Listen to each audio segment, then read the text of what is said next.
Chemistry নিয়ে যারা পড়াশোনা করেছেন এবং সামনে যাদের প্রাইমারি ভাইবা পরীক্ষা রয়েছে, এই ভিডিওটি আপনাদের জন্য খুবই গুরুত্বপূর্ণ। এই ভিডিওতে আমরা আলোচনা করব কেমিস্ট্রি প্রাইমারি ভাইবা নোট থেকে 10 নম্বর রিয়েল ভাইবা এক্সপিরিয়েন্সটা। আশা করছি আসন্ন ভাইবা পরীক্ষায় আপনারা এখান থেকে কমন পাবেন।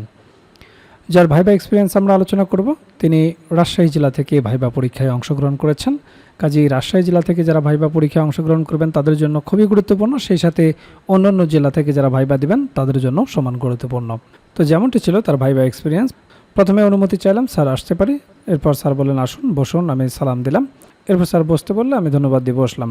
স্যার বললেন আপনার কাগজপত্রগুলো দিন, আমি দিলাম। এরপর স্যার সাবজেক্ট জানতে চাইলেন, কোন সাবজেক্ট থেকে পড়াশোনা করেছেন। তো আমি বললাম রসায়ন। জিজ্ঞেস করলেন কোন ইউনিভার্সিটি, বললাম রাজশাহী বিশ্ববিদ্যালয়। এরপর স্যার বললেন ভালো সাবজেক্ট, তো আপনি তো জব হলে থাকবেন না, কলেজে হলে চলে যাবেন না। বললাম আমি উপজেলা ভিত্তিক এই জবটি করতে চাই, উপজেলায় থেকে আমি আমার পিতামাতার দেখাশোনা করতে চাই, আমি আমার পিতামাতার একমাত্র সন্তান। এটা তিনি বলেছেন। আপনার ক্ষেত্রে উত্তরটা ভিন্ন হতে পারে, আপনার লজিক অন্য থাকতে পারে, আপনি প্রাইমারিতে আসতে চান, আপনার উত্তরটা ডিফারেন্ট হতেও পারে। আপনি পূর্ব থেকেই সেই বিষয়টি প্রস্তুতি নিয়ে যাবেন। আপনাকে যদি জিজ্ঞেস করে যে কেমিস্ট্রিতে পড়ে কেন প্রাইমারিতে আসতে চান, তো আপনি সেভাবে প্রস্তুতি নিয়ে যাবেন। এরপর স্যার বললেন আপনি আমাদেরকে খুশি করার জন্য বলেছেন, আপনি তো চলে যাবেন, আপনার চলে যাওয়া উচিত, আপনি তো মিথ্যা বলছেন, যা মার্কস হয়েছে তা তো আগেই হয়ে গেছে, অর্থাৎ রিটেনের যে মার্কসটা, আমাদের সত্যটা বললেও কিছু হবে না, ভালো কোথাও হলে অবশ্যই যেতে হবে, যেমন বিসিএস। এ কথাতে আপনার দক্ষতা ডাউন করে দিচ্ছে। তো আমি শুধু জি স্যার বলছিলাম। একটু টেকনিক্যালি উত্তর দিতে পারেন যে স্যার এই মুহূর্তে আমার জবটা খুবই প্রয়োজন, আর অবশ্যই আমি চেষ্টা করব, প্রত্যেকটি মানুষ চেষ্টা করে তার জায়গা থেকে সর্বোচ্চ ভালোটা করার জন্য। আমি যদি আমার চাকরির পাশাপাশি আরও ভালো পজিশনে যেতে পারি, সেক্ষেত্রে স্যার আপনারাই আমাকে কংগ্রেচুলেশন জানাবেন। এরপর স্যার আরও বললেন এখনকার অনেক ছেলেমেয়েরাই আছে যারা ভালো চাকরি করে কিন্তু পিতামাতাকে দেখে না, এমন অনেক ম্যাজিস্ট্রেটও আছে যারা তার পিতামাতাকে দেখে না। শেষে বলল ভালো জব করেও দেখাশোনা করা সম্ভব। তো অবশ্য স্যারের কথার যুক্তি আছে, ভালো জব করলেই যে পিতামাতাকে দেখা যাবে না, এই তথ্য সঠিক নয়। তো এই জন্য এই ধরনের টেকনিক্যাল প্রশ্নগুলো আপনাকে সেভাবেই হ্যান্ডেল করতে হবে। এরপর স্যার বললেন পানির সংকেত বলুন, তো আমি বললাম H2O।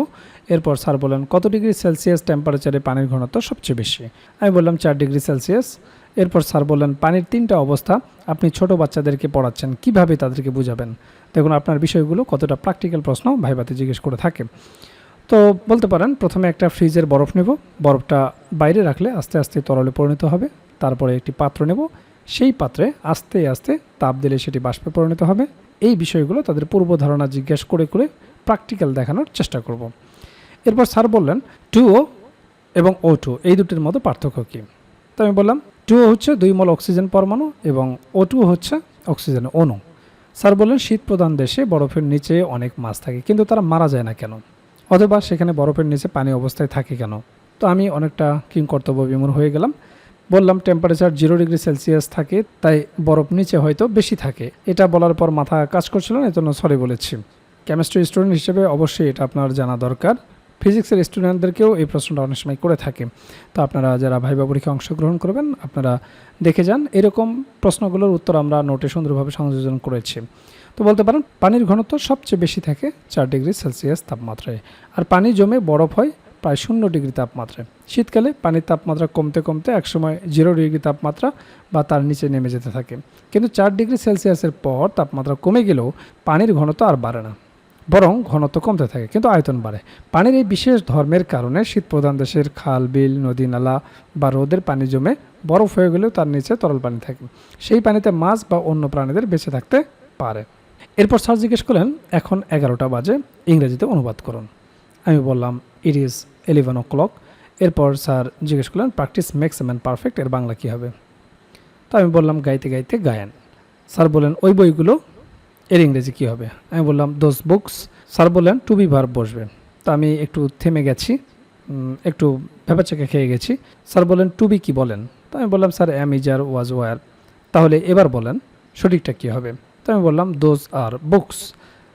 স্যার বললেন রসায়নে পড়েন, এগুলোও জানতে হবে। তো আমি সরি স্যার বললাম। বুঝতে পারছেন যে আপনাকে ট্রান্সলেশন জিজ্ঞেস করবে। এরপর স্যার জিজ্ঞেস করলেন চকচক করলে শোনা হয় না, বলুন এর ইংরেজি কী। বললাম all that glitters is not gold. এরপর স্যার বললেন আচ্ছা বলুন আর্জেন্টিনার রাজধানীর নাম কি। আমি সরি বললাম কারণ সেই মুহূর্তে মনে আসছে না। তো আপনাদের কোনো প্রশ্ন যদি উত্তর মনে না আসে বলবেন, বিনয় সহিত বলবেন সরি স্যার এই মুহূর্তে মনে পড়ছে না। তো আর্জেন্টিনার রাজধানী হচ্ছে বুয়েন্স আয়ার্স। এরপর স্যার জিজ্ঞেস করলেন অস্ট্রেলিয়ার মুদ্রার নাম কি, বললাম অস্ট্রেলিয়ান ডলার। এরপর বলুন ভারতের বর্তমান প্রেসিডেন্টের নাম কি, তো আমি বললাম দ্রৌপদী মুর্মু। বলেন তিনি কোন সম্প্রদায়ের, বললাম সাঁওতাল সম্প্রদায়ের স্যার।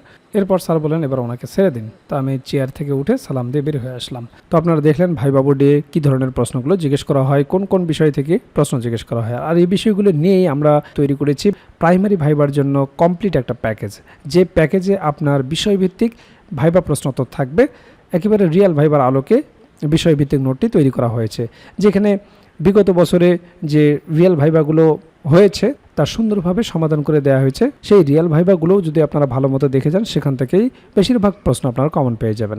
এছাড়াও আপনারা জানেন যে ডিপার্টমেন্টে আপনি ভাইবা দিতে যাবেন, সেই ডিপার্টমেন্ট সম্পর্কে অবশ্যই আপনাকে প্রশ্ন জিজ্ঞেস করতে পারে। তো সেই বিষয় সম্পর্কে একটা ভাইবা নোট থাকবে, প্রাইমারি সম্পর্কিত একটা ভাইবা নোট থাকবে।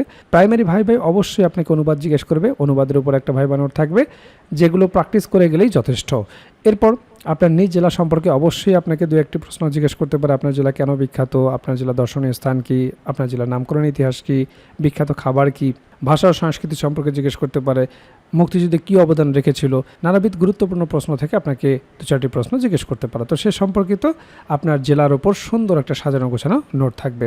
এছাড়াও 1947 থেকে শুরু করে বর্তমান সমসাময়িক পর্যন্ত গুরুত্বপূর্ণ বিষয়ের উপর যে সমস্ত প্রশ্নগুলো আপনাকে জিজ্ঞেস করতে পারে, সেই বিষয়গুলো নিয়ে সুন্দরভাবে সাজানো গোছানো একটা সাধারণ জ্ঞান ভাইবা নোট থাকবে। এছাড়াও আপনারা জানেন যে প্রাইমারি ভাইবা বোর্ডে বাংলা ব্যাকরণ এবং সাহিত্য অংশ থেকে বেসিক কিছু প্রশ্ন জিজ্ঞেস করে থাকে, সে বিষয়ে একটি ভাইবা নোট থাকবে। এছাড়াও গণিতের একটি বেসিক ভাইবা নোট থাকবে। আপনারা জানেন যে পাটিগণিত, বীজগণিত এবং জ্যামিতি অংশ থেকে কিছু বেসিক প্রশ্ন জিজ্ঞেস করা হয়। যেহেতু আপনি প্রাইমারির শিক্ষকতা করবেন, একেবারে বেসিক জিনিসগুলো যদি আপনি না বলতে পারেন, তাহলে চাকরি পাওয়াটা আপনার জন্য দুষ্কর হয়ে যাবে।